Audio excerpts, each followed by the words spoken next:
మన ప్రొద్దుటూరు మాజీ ఎమ్మెల్యే గారు ప్రతిరోజు ఏదో ఒక రకంగా నా మీద నా కొడుకు మీద అవినీతి నిందారోపణలు చేయాలని చాలా శ్రమ పడుతున్నాడు. ఏదో ఒక రకంగా ఒక నింద వేస్తే వాళ్ళకు చెడ్డ పేరు తేవాలని ఒక ప్రయత్నం అతను నిరంతరం చేస్తున్నాడు. కాబట్టి నేను చెప్పేది ఏముందంటే, ఇప్పటికి 40 సంవత్సరాల రాజకీయ జీవితంలో 6 సార్లు ఎమ్మెల్యేగా ఉన్నాయి. 6 సార్లు ఎమ్మెల్యేగా ఉన్నప్పుడు ఎవ్వరూ ప్రజలు ఇదో ఈ తప్పు ప్రొద్దుటూరులో ఈయన చేసినాడని ఎక్కడ కూడా ఎవరు చెప్పే పరిస్థితి లేదు. వేలెత్తి చూపటి విధంగా నిజాయితీగా ధర్మబద్ధంగా నా కోసం నేను బతుకుతూ ఉండాలి. నేను కానీ నా కుటుంబ సభ్యులు కానీ ఎక్కడ కూడా నిజాయితీని వదిలిపెట్టకుండా నిజాయితీ కోసం ఎన్ని ఇబ్బందులు ఉన్నాయి ఎన్ని కష్టాలు ఉన్నా కూడా ఓర్చుకొని నిజాయితీగా జీవిస్తాను. ఎక్కడ కూడా ఎవరి దగ్గర చేయి సాధిన పరిస్థితి లేదు. ఈ విషయం ప్రొద్దుటూరు ప్రజలందరికీ తెలుసు. కానీ నువ్వేదో నేను నా కొడుకు మీద నువ్వు రోజు ఏదో ఒకటి మాట్లాడుతూనే ఉండవు. అయితే నువ్వు ఇన్ని మాట్లాడినా కూడా నిన్ను గురించి ప్రొద్దుటూరు ప్రజలకు అందరికీ తెలుసు.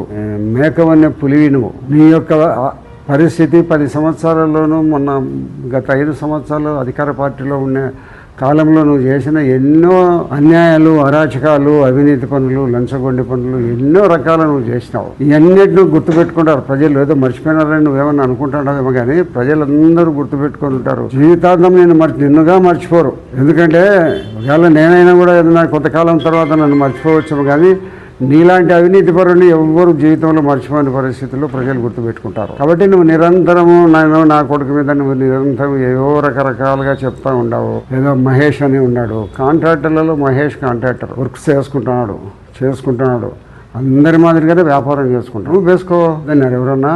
నువ్వు గతంలో నువ్వు ఉన్నప్పుడు అంతా నువ్వే చేసుకున్నావు కదా, ఎవరికన్నా ఇచ్చినావా? కాబట్టి నువ్వు ఈ పనుల విషయంలో రోజు నువ్వు మా మీద ఎంత బురద చల్లే ప్రయత్నం చేసినా కూడా మైదుకూరు రోడ్డుకు పోతావు, పుట్టిపాటి రోడ్డుకు పోతావు, ఇంకా ఎక్కడెక్కడో పోతున్నావు.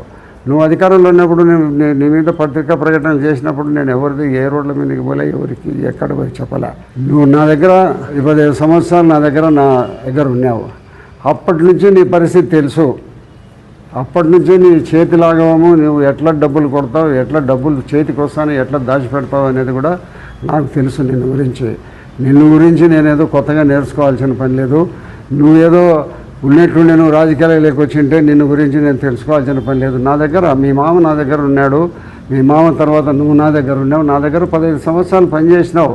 నేను కౌన్సిలర్గా చేసిన, అదే మున్సిపల్ వైస్ చైర్మన్ చేసి చైర్మన్ కూడా కొంతకాలం చేసినాం. ఇన్ని చేసిన యొక్క నిన్ను గురించి నాకు ఎక్కడ సూది మోగినంత కూడా తాగు లేకుండా నాకు నీ యొక్క పరిస్థితి అంతా తెలుసు. ఆ దగ్గర ఉన్నప్పుడే ఎన్నో తప్పులు చేసినావు. అప్పుడు ఏదో పార్టీకి చెడ్డ పేరు వస్తుందని నేను వెనకేసుకొని కొంత మాట్లాడినాం. నువ్వు ఏదో పోలీసులతో ఎప్పుడో తన్నులు తినాల్సినవని పోలీసుల బారి నుంచి కాపాడినా. నీకు తెలుసా ఇవన్నీ నువ్వేం చేసిన తప్పులకన్నట్టు కూడా నేను పోలీసులతో నిన్ను రాత్రి పిలుచుకొని పోయి నిన్నంతా ఇష్టం వచ్చినట్టు నేను మీద ఒత్తిడి చేసి బాగా తన్నాలని విన్నారు. అది కూడా నాకు తెలుసు. కానీ ఆ రోజు అప్పటికప్పుడు ఒక అర్ధగంట ముందర నాకు విషయం తెలిసి నేను బయటికి పంపించిన. ఇన్నిసార్లు నువ్వు నా దగ్గర ఉన్నావు, నా దగ్గర ఎన్నో పనులు చేయించుకున్నావు, నా దగ్గర చెప్పి అప్పులు ఇప్పించుకున్నావు. అప్పులన్నీ నువ్వు తీర్చేసి నీ దగ్గర నువ్వు ఏమన్నా రూపాయి నాకు ఎప్పుడైనా ఇచ్చినావా? ఏ కాంట్రాక్టర్ దగ్గరైనా ఇప్పించినావా? రోజుకు 1-2 గంటలు నా దగ్గర ఉంటాన్నావు. ఇచ్చిన వాళ్ళు కానీ నాకు ఇచ్చిన వాళ్ళు కానీ నువ్వు ఎవరిదన్నా ఇప్పించినాడు కానీ ఏమన్నా నువ్వు చెప్పగలుగుతావు? ఎవరినైనా రోజుకు 3-4 గంటలు నా దగ్గర ఉండిపోతానే నువ్వు, నీ బావమరిది, నీ వర్గం అంతా. మరి అప్పుడంతా ఏం లేదే. ఇప్పుడు నువ్వు దూరంగా పోతానగానే నువ్వు ప్రతిపక్ష పార్టీ వైఎస్ఆర్సీపీలో ఉంటానగానే మాట్లాడతావా? నీ యొక్క తల్లి పుట్టిల్లు మేనమామకు తెలుసునని చెప్పినట్టుగా నీ యొక్క గుట్టు రట్టు మొత్తం నాకు తెలుసు. ఏదో వాళ్ళ మీద ప్రమాణం చేయి, వీళ్ళ మీద ప్రమాణం చేయి, నాకేం కర్మ పట్టింది? నువ్వు ఈ దేశంలో ప్రపంచంలో ఉన్న దేవుళ్ళందరి మీద ప్రమాణాలు ఓట్లు అయిపోయినాయి. వర్షాల కాడ నీళ్లు పోసుకొని పోయి దేవుని దగ్గర ప్రమాణం చేసిన పెద్ద మనిషి నీతో మేము పోటీ పడాలంటే పడే పరిస్థితి మాకు లేదా? మేమేదో నిజాయితీగానే జీవిస్తాం, నిజాయితీగానే చచ్చిపోతాం. ఎన్ని ఇబ్బందులు, ఎంత ఆర్థిక పరిస్థితుల్లో మేము ఇబ్బందుల్లో ఉండబడినా కూడా ఎక్కడ కూడా ఒక సూది మోపినంత ఎవరైనా సరే పొద్దుటూరు పట్టణంలో కానీ, జిల్లాలో కానీ, రాష్ట్రంలో కానీ చూపిస్తే నేను తల ఉంచుకుంటాను. ఎంత ఏం చెప్పినా నువ్వు లేవు. నువ్వు నా మీద ఏదో రోజు మాట్లాడతానమ్మా. ఎన్నిసార్లు మాట్లాడినా కూడా ప్రజలేం నమ్మే పరిస్థితిలో నన్ను గురించి 40 సంవత్సరాల నుంచి నేను రాజకీయ జీవితంలో ఉన్నాను. పొద్దుటూరులో ఎటువంటి క్రిమినల్ పరిస్థితులు పొద్దుటూరులో ఉన్నాయి. ఒకప్పుడు కొంతమంది వ్యక్తులు ఈ పొద్దుటూరులో ప్యారల్ గవర్నమెంట్ నడిపే పరిస్థితిలో ఉండేది. అటువంటి పరిస్థితుల్లో నేను రాజకీయాల్లోకి వచ్చిన. బాంబులు వేసుకున్నాం, బాంబులు తయారు చేసుకున్నాం, జైళ్ళలో పడినాం. అయినప్పటికీ కూడా నిజాయితీ వదలలే. ఈరోజు వరకు వదలను. పెద్ద ఆర్థిక ఇబ్బందుల్లో ఉన్నాం మేము, కానీ అయినా కూడా నిజాయితీ వదలను. నిజాయితీగానే ప్రజలకు నేను నమ్మకంగా, నా మీద నమ్మకం కలిగి 6 సార్లు నన్ను ఎమ్మెల్యేగా ఎన్నుకున్నారు. అటువంటి ప్రజలకు నేనేదో తప్పు చేసిన వాడైతే నన్ను ఎన్నుకుంటారా? నేను తల ఎత్తుకొని చెప్పుకోగలనా? నువ్వు ఏదో రోజు నా మీద మాట్లాడతావు, నా కొడుకు మీద మాట్లాడతావు, ఈడ చేసినావు, ఆడ చేసినావు, ఎన్ని చెప్పినా కూడా ఇది నమ్మరా? నిన్ను నమ్మే కాలం పోయింది. నిన్ను జీవితాంతము నమ్మరు. జగన్మోహన్ రెడ్డి గారిని కూడా ఎవరు నమ్మరు. ఎందుకంటే మీ 5 సంవత్సరాల గవర్నమెంట్లో ఎన్ని ఆగాయిత్యాలు, ఎన్ని అన్యాయాలు, ఎంతమంది భూములు గుంజుకున్నారు, ఎంతమంది ఆస్తులు లాక్కున్నారు, ఎంతమంది దగ్గర మీరు ఇబ్బందులు పెట్టి జైళ్ళ పాలు చేసినారు. ఇవన్నీ మర్చిపోరా? నువ్వేదో 3 సంవత్సరాలు కాదు, నీకు 30 సంవత్సరాలైనా నీవు వేరే వాళ్ళు ఎవరన్నా వచ్చి గెలుస్తారేమో తప్పగా నీకైతే అధికారం లేక నువ్వు వచ్చే పరిస్థితి పొద్దుటూరులో లేరు. పొద్దుటూరులో నేను నమ్మరు. నేను రాజకీయాల్లో లేకున్నా నేను ఉన్నంత వరకు నువ్వు ఏ పార్టీలో ఉండబడినా నేను నీకు ఎప్పుడు వ్యతిరేకంగా ప్రచారం చేస్తాను. ఈ యొక్క పరిస్థితులు నాకు 30 ఏళ్ళ నుంచి నాకు తెలుసు, 35 ఏళ్ళ నుంచి నాకు తెలుసు. నిన్ను గురించి సర్వస్వం నాకు తెలిసిన పొద్దుటూరులో నేనే ఎవరు లేరు. వాళ్ళ కుటుంబ సభ్యులు, వాళ్ళ రామేశ్వరులు ఎవరైనా తెలిసినామో తప్పక ఎవరు లేరు. నీ యొక్క అంతో ఆంతర్యము టోటల్గా నువ్వు ఎంత లాఘవంగా నువ్వు డబ్బులు కొడతావు, ఎంత మంచి మాటలతో నువ్వు నమ్మించి నువ్వు డబ్బులు కొడతావు అనేది నాకు తెలుసు. నువ్వు ఏదో నేను సత్యహరిశ్చంద్రుని లేదా నేను నిజాయితీగా ఉన్నాను అని రోజు మా మీద మాట్లాడుతుంటే ఎవరు నమ్మేవారు లేదా? కూటమి ప్రభుత్వం వచ్చిన తర్వాత ఎన్నో అభివృద్ధి కార్యక్రమాలు చేసినావు. 100 చిల్లర అభివృద్ధి కార్యక్రమాలు అని చెప్తాంటావు. ఆయన ఎక్కడ నీవు 100 చిల్లర అభివృద్ధి కార్యక్రమాలు ఏడ ఏం చేసినావు? గ్రామీణ ప్రాంతాల్లో రోడ్డు వేసినావా? నేను పుట్టపర్తి సర్కిల్ నుంచి ఇక్కడ మైదుకూరు రోడ్డు వేసినావు, నీళ్ళు పోతాడా?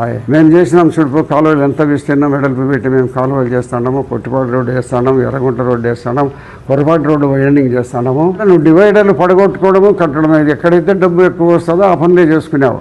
మున్సిపాలిటీలో లూటీ చేసినావు నువ్వు, నీ బావమరిది, అందరూ మొత్తం లూటీ కొట్టినారు. పుట్టిల్లు మేనమామ కెరకని ఏదో అంటారే, ఆ మాదిరిగా నిన్ను గురించి తెలుసు. 35 ఏళ్ళ నుంచి నువ్వు నా దగ్గర 15-16 సంవత్సరాలు నా దగ్గర నువ్వు శిష్యరికం చేసినావు. బావమరిది, నువ్వు, అందరూ రామేశ్వరం అంతా కూడా.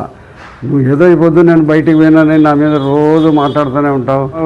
చంద్రబాబు నాయుడు గురించి రోజు మాట్లాడతావు. నువ్వు చంద్రబాబు నాయుడు గురించి మాట్లాడేది అర్హత నీకుందా? పోలవరం రేపు 27లో నీళ్ళు ఇస్తామంటున్నారు. 5 సంవత్సరాలు నువ్వు ఏం చేసినావు? పోలవరానికి ఏం చేసినావు? చంద్రబాబు టైంలో పట్టిసీమ కడితే, పట్టిసీమ కట్టిన దానివల్ల మీరందరూ గమనించండి, ఈరోజు గోదావరి నుంచి నీళ్లు తీసుకొని వచ్చి ప్రకాశం బ్యారేజ్లో నీళ్ళు వేసి దాదాపు 1,00,000 ఎకరాలకు నీళ్ళు ఇస్తున్నారు. మిషన్ల కోసం ఇది పట్టిసీమను మొదలుపెట్టి కట్టినాడు. పట్టిసీమలో డబ్బులు సంపాదించుకున్నారని నువ్వు మాట్లాడినావా లేదా? ఈరోజు పట్టిసీమనే, ఈరోజు ప్రకాశం జిల్లా బ్యారేజ్కి నీళ్ళు వస్తున్నాయి. రోజు 7 టీఎంసీల నీళ్ళు వచ్చే పరిస్థితిలో ఉంది. కాబట్టి నువ్వు ఏదో నా మీద, మా కుటుంబ సభ్యుల మీద ఎన్ని ఆరోపణలు ఏం చేసినా కూడా ఈ ప్రభుత్వము, చంద్రబాబు నాయుడు గారి ప్రభుత్వంలో నేను ఇంకా 3 సంవత్సరాల వరకు ఉంటాను. 3 సంవత్సరాల వరకు నేను అభివృద్ధి కార్యక్రమాలు నిరంతరము సమీక్షిస్తూనే ఉంటాను. అభివృద్ధి కార్యక్రమాల కోసము మీ యొక్క నాయకుడు జగన్మోహన్ రెడ్డి చేసి పరిపాలనలో రాష్ట్రం లూట్ అయిపోయింది ఆర్థిక పరిస్థితి. అయినప్పటికీ కూడా ఏదో ఉన్నంతలో కొంత డబ్బులు తీసుకొని వచ్చి అభిప్రాయాలు అభివృద్ధి చేయాలని మేము తపన పడుతున్నాం, చేస్తున్నాం తప్పక నిరంతరము 360 రోజులు, సంవత్సరానికైతే 340 రోజులు నేను ప్రజలకు అందుబాటులో ఉంటాను. ప్రతిరోజు ఇక్కడ కానీ ఇంటి దగ్గర కానీ అందుబాటులో ఉంటాయి. ఏదన్నా విజయవాడనో ఎప్పుడన్నా హైదరాబాద్ పోతే 2 రోజులు 3 రోజులు పోయిరావడం తప్పక నాకు వేరాంటి లేదు. నిరంతరము ప్రజాసేవే. నా కొడుకు నాకంటే నిజాయితీ పరుడు. నేను చెప్తా, ఎవరింటికన్నా పోతే భోజనానికన్నా కూడా పోతే వెళ్తాడు, వాడు దానికి కూడా ఫోన్ అంటాడు. నువ్వు ఏదో ఎన్ని రకాల అభియోగాలు మా మీద మోసినా మమ్మల్ని ఎవరు నమ్మే పరిస్థితులు లేరు. ఈ ప్రభుత్వము, నీవు, నీ జగన్మోహన్ రెడ్డి రాబోయే రోజుల్లో మరొకసారి ఆంధ్రప్రదేశ్లో ప్రభుత్వం ఏర్పాటు చేస్తామని కలలు కంటాడావు. ఈ కలలు అవుతాయి. నీవు మళ్ళా పొద్దుటూరు ఎమ్మెల్యేలు నిన్ను విశ్వసించి మరొకసారి ఓట్లు వేస్తారనే పరిస్థితి నువ్వేమని అనుకుంటున్నావేమో. ప్రజలు నిన్ను గురించి ప్రతి పిల్లోని కాడ నుంచి పెద్దోళ్లకు 90 ఏళ్ళ వయసు గల నుంచి తెలుసు. నా గురించి చిన్నపిల్లల గురించి 90 ఏళ్ళ వయసు గలకు నా గురించి తెలుసు, నీ గురించి తెలుసు. నువ్వు ప్రజలు మరొకసారి నేను ఏదో అందలం ఎక్కిస్తారని ఆశపడుతున్నావు. ఇంకా 3 ఏళ్ళని కలవరపోతున్నావు. నీకు 3 ఏళ్ళు కాదు 30 ఏళ్ళునే నీకు అధికారం వచ్చే పరిస్థితి లేదు. నీ జగన్మోహన్ రెడ్డిని ప్రజలు తిరస్కరించి 175 సీట్లలో 11 సీట్ల స్థానానికి తీసుకొచ్చినారు. ఇంతకంటే ఘోరం ఉందా ఎక్కడైనా కూడా? సమయంలో ఇంత ఒక ముఖ్యమంత్రిగా ఇంత ఘోరంగా ఓడిపోయే పరిస్థితి ఎక్కడైనా ఉందా రాష్ట్రంలో? మీకు వచ్చింది మీ జగన్మోహన్ రెడ్డికి, మీలాంటి వాళ్ళందరూ ఆయన ద్వారా కూడా దుర్మార్గ పనులు చేయించి ఆయన కూడా అవినీతి విచ్చలవిడిగా డబ్బులు సంపాదించుకుని అవినీతి మార్గంలోనే నిరంతరం పయనించినాడు. రోజు సొంత తల్లి చెల్లెళ్ళని కూడా దూరం పెట్టినాడు. అటువంటి ముఖ్యమంత్రికి మళ్ళీ ఓట్లేస్తారు ప్రజలు. తల్లి చెల్లెళ్ళు బంధువులతో ఉండే వాళ్ళందరూ రాజకీయ నాయకులు ఎంతమంది ఉన్నారు? నువ్వు లేవు. నేను ప్రజలకు జవాబుదారి, నన్ను ఎన్నుకున్న ప్రజలకు నిరంతరము జవాబుదారితనంగా ఉంటా, జవాబుదారి వహిస్తా. అంతేగాని ఏదో నీ మాదిరిగా ఏదో డబ్బులు తీసుకుంటే మళ్ళీ రేపు రామ్మ చీర పెట్టి నీకు డబ్బులు ఇచ్చి పంపిస్తాననే మాటలు నేను చెప్పను. ఈ రోజు కొరకు ఇంతవరకు ఇట్లా చేయి సాగిన పరిస్థితి ఎక్కడ జీవితంలో లేదు, ఉండదు కూడా. నా జీవితాంతం ఆ రాజకీయాల్లో ఉన్నా లేకపోయినా ఇదే మాదిరిగా నా కోసం నేను బతుకుతాను, నా కోసం నిజాయితీగా నేను ఉండి రాజకీయాలలో కానీ నా జీవితంలో ఉండి చచ్చిపోవాలని నేను అనుకుంటాను తప్పక ఏదో నన్ను ఎంత ప్రేరేపించి మా కుటుంబం ఇన్ని చేసినా కూడా ప్రొద్దుటూరు ప్రజలు కానీ జిల్లావాసులు కానీ రాష్ట్రంలో సమైక్య ఆంధ్రప్రదేశ్లో కూడా పోయి నన్ను గురించి విచారించు. కాబట్టి నువ్వు ఎన్ని నేర ఆరోపణలు చేసినప్పటికీ కూడా నన్ను ఎటువంటి పరిస్థితుల్లో కూడా ప్రజలు అవినీతి ముద్ర నువ్వు వేయాలనుకొని ఎంత వేసినా కూడా అది జరగదు. అది నీ యొక్క ప్రభుత్వము నిన్ను మరొకసారి మళ్ళీ రాణించే పరిస్థితిలో ఆంధ్రప్రదేశ్ ప్రజలు లేరు. నువ్వేదో కలలు కంటాడో 3 ఏళ్ల తర్వాత మాదేని మళ్ళీ 3 ఏళ్ల తర్వాత నాదని. కాబట్టి నేను ప్రజలు తిరస్కరించినారు. నీలాంటి వాళ్ళు ప్రొద్దుటూరుని పడితే ప్రొద్దుటూరు పరిస్థితి ఎట్టుంటుందోనో, ఎంత ఇబ్బందులు పడే పరిస్థితి, ప్రజలు ఇబ్బందులు పడే పరిస్థితి వస్తుందని నిన్ను గురించి తెలుసు. నువ్వు మాట్లాడే ప్రతి మాటను కూడా నిన్ను గమనిస్తూ అంటారు. నీ యొక్క ప్రతి ఒక్క మాటను కూడా నమ్మే పరిస్థితిలో ప్రజలు లేరు. అయితే ఏ దేవుని మీద ప్రమాణం చేయను, నాకు అటువంటి అవసరం లే. ఆయన అయితే అన్ని గుళ్ళు అయిపోయినాయి, గుళ్ళు లేవు ఆయనకు. కాబట్టి విపరీతమైన లంచగొండిగా నువ్వు ఉండి వేరే వాళ్ళకు లంచగొండితనం ముద్ర వేయాలని నువ్వు అనుకుంటే నీ సాధ్యమయ్యే విషయం కాదు. నువ్వు రోడ్ల మీద పోతావు, రోడ్ల మీద ఏం చూస్తావు? నువ్వు ఉన్నతాధికారులకు ఫిర్యాదు చేయి. నీ జగన్మోహన్ రెడ్డి ద్వారా ఫిర్యాదు చేయించు. జగన్మోహన్ రెడ్డి మాజీ ముఖ్యమంత్రి ఒక పిటిషన్ పెడితే దానికి వాల్యూ ఉంటుంది, అట్లా చేయొచ్చు. నువ్వు మాకు కాంట్రాక్టర్ రాలే, ఇంకా బిల్లులు కూడా రాని రోడ్డు మీద పోయి నువ్వు పోతావా? మైదుకూరు రోడ్డు మీదకి పోతావు, పొట్టుకోటి రోడ్డు మీదకి పోతావు. నీకేంటి సంబంధం ఏంటి? రోడ్లు మా పని కంప్లీట్ కాలే, ఇంకా బిల్లు కూడా పెట్టుకోలే మేము. నీ మాదిరిగా ఏదో నాసిరకం పనులు చేసి కొన్ని రోడ్లు వేసినావు. నువ్వు గ్రామీణ ప్రాంతంలో ఉప్పరపల్లె రోడ్డు వేసినావు, ఎన్నిసార్లు గుంతలు పుడిచినారో చూడు. కానీ బుజ్జోరపల్లెకి రోడ్డు వేసినావు, ఎన్నిసార్లు గుంతలు పుడిచినారో చూడు. అరకటవేముల రోడ్డు వేసినావు చూడు. ఎక్కడైనా కూడా మా కాంట్రాక్ట్ కానీ మేము చేసే ప్రతి పనిలో నిజాయితీ ఉంటుందా? అయితే కాంట్రాక్టర్ నిజాయితీగా 100 రూపాయలు రోడ్డు వేస్తాడని మేము చెప్పాం. రేట్లలో 10 రూపాయలు ఎక్కువ వేసుకొని తీసుకొని ఎక్కువ ఉన్న దాంతోనే వేస్తాం. రోడ్డు 95%, 90% నిజాయితీగా వేస్తాం. అంతేగాని నువ్వు నేరారోపణలు చేసేది నువ్వు ఉన్నతాధికారులకు పెట్టు, ఉన్నతాధికారులు వచ్చి విచారణ చేయమను. విజిలెన్స్ ఉంది, విజిలెన్స్తో ఎంక్వైరీ చేయొచ్చని. క్వాలిటీ కంట్రోల్ ఉంది, క్వాలిటీ కంట్రోల్తో చేయించమను. ఇవన్నీ చేయగానే రోడ్లలో మా రోడ్డుకు బిల్లు రాకముందు నువ్వు గీతలు వేసి ఏం పని నీకు? నువ్వు ఇంజనీర్వా? నువ్వు బాగుమది ఇంజనీరా? ఉన్నతాధికారులు నువ్వు ఏం చెప్పినా కూడా నీ వల్ల 10 రూపాయలు తగ్గించరు, 10 రూపాయలు పెంచదు, రోడ్డుకు తగ్గదు. నువ్వు తగ్గించాల్సింది, ఇది నాసిరకమని నిర్ణయించాల్సింది ఎవరు? ప్రభుత్వ అధికారులు ఉన్నారు. చీఫ్ ఇంజనీర్ పెట్టు, నీ జగన్మోహన్ రెడ్డితో లెటర్ పెట్టించు. అంతేగాని ఊరికే రోజు రోడ్ల మీద నువ్వు ఆ రోడ్డుకు పోయినాడు, అది రోడ్లు వేసే టైంలో అక్కడ ఉండబడిన వ్యాపారం నిలబడిపోతుంది. నిలబడిపోతే దానికి జవాబుదారీ కాంట్రాక్టరు మా పార్టీ మేమా? నువ్వు రోడ్లు వేసినప్పుడంతా ఎట్లా చేసినావు? రోడ్లు నువ్వు వేయలేదు రోడ్లలో. నువ్వు డ్రైనేజ్ కట్టినావు కదా మైదుకూరు రోడ్డు అమ్మడి, అప్పుడు నిలబడిపోలే వ్యాపారము. ఒక్కొక్కరి దగ్గరికి పోయి నీకు ఈ 2 నెలల్లో ఎంత నష్టం వచ్చిందంటే 20 లక్షలు 30 లక్షలు వచ్చిందని నువ్వు చెప్పిస్తావు. రోడ్లు వేసేటప్పుడు ఏదైనా కూడా పొలాలలో పోతాయి. రైతులు తరతరాల నుంచి ఉన్న పొలాలు రైతులందరూ ఇస్తాండారు రోడ్ల కోసము. ఈ రోడ్లు కూడా బాగుపడాలనే ఒక మంచి సదుద్దేశంతో ఆర్టీసీ బస్ స్టాండ్ నుంచి రిలయన్స్ పెట్రోల్ వరకు 2 పక్కల ఎప్పుడూ రోడ్డు తగ్గిపోతుంది. మీకందరూ కూడా గుర్తుంటుంది ఆ రోడ్డు. దానికి డబ్బులు పెట్టి శాంక్షన్ చేసి 10 కోట్ల రూపాయల పన్నులు పెట్టి దాన్ని వెడల్పు చేస్తున్నాం 100 అడుగులు. ఎక్కడైనా నువ్వు చేసిన పాపన పోయినావు ఎక్కడన్నా? రిలయన్స్ పెట్రోల్ బంకు, ఆర్టీపీ దావన ఎన్ని యాక్సిడెంట్ జరిగినా ఎంతమంది చచ్చిపోయింటారు? ఈరోజు మేము డబుల్ రోడ్ వేస్తాం అక్కడ 100 అడుగుల వెడల్పుతో. వెళ్ళి నీకు మేము చేసే మంచి పనులని నేను ఓర్చుకోలేకపోయి నువ్వు ఏదో మా మీద బురద జల్లని నువ్వు ప్రయత్నం చేసి మేమేదో విపరీతమైన అవినీతిని లంచగొండి దోచుకుంటాడం, నేను నా కొడుకు పార్ట్నర్ మహేశ్వరరెడ్డి గారు దోచుకుంటాడం అని చెప్తాడు. నీ యొక్క చెప్పే మాట 1% ప్రొద్దుటూరు ప్రజలు నమ్మే పరిస్థితి లేదు.